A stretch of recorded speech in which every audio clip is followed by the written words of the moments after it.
What up, this is Rama Screen covering movies, TV, and entertainment, and here's my review of Netflix's new movie, Rebecca. Hey, before you watch my review, please subscribe to my channel, press that like button, and ring that bell so you can get notified whenever I post new videos. And if you would like to help support this channel, please do so at patreon.com/ramascreen. That's patreon.com/ramascreen. Let's rock this. First up, I would like to say thank you to Netflix for granting me the screener to this new movie. Okay, of all the classic films out there that could be remade, I'm not sure if anybody was screaming, begging for this one, but it has been about 80 years now since Alfred Hitchcock's Oscar-winning Best Picture, so perhaps this is as good a time as any to retell this adaptation for today's generation who may not be familiar with it. But if you ask me,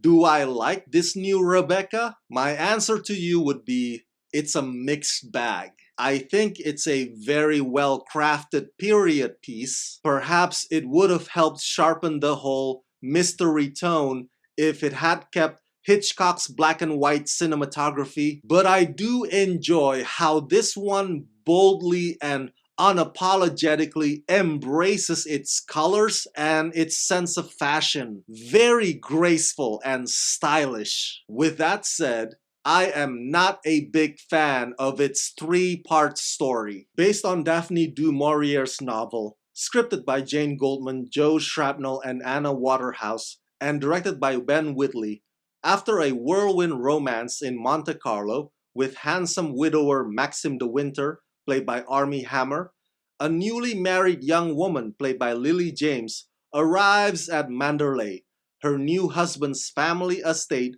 on an English coast.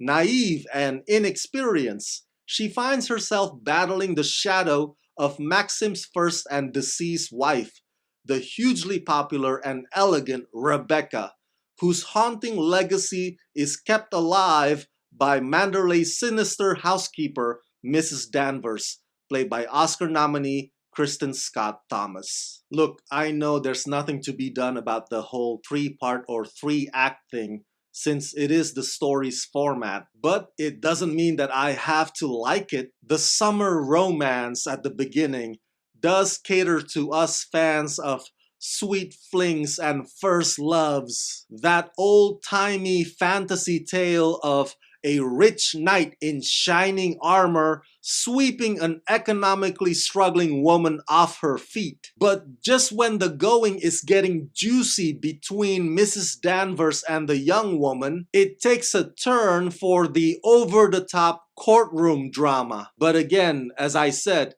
there's nothing much that I can do about it, but it's not the kind of conclusion that I would have preferred. Director Ben Whitley, however, manages to keep the situations in that giant house steadily gripping. With the dreamscapes and the lavish party, it allows for Kristen Scott Thomas to give her most deliciously wicked performance since the 2013 film Only God Forgives. I think Lily James is just the right fit for a character who's in way over her head but tries to fight back, though it's more like falling down, getting up, and falling down again. As towering as Armie Hammer is, and he does fine playing a cold-hearted husband who's distant, but a much older actor probably would have made that role way more convincing for me. Rebecca is a gothic melodrama that has many things working well for it and also many things working against it. I mean, 80 years from now, I don't doubt that the story would get revisited again, but just like this one, it is something that comes and goes.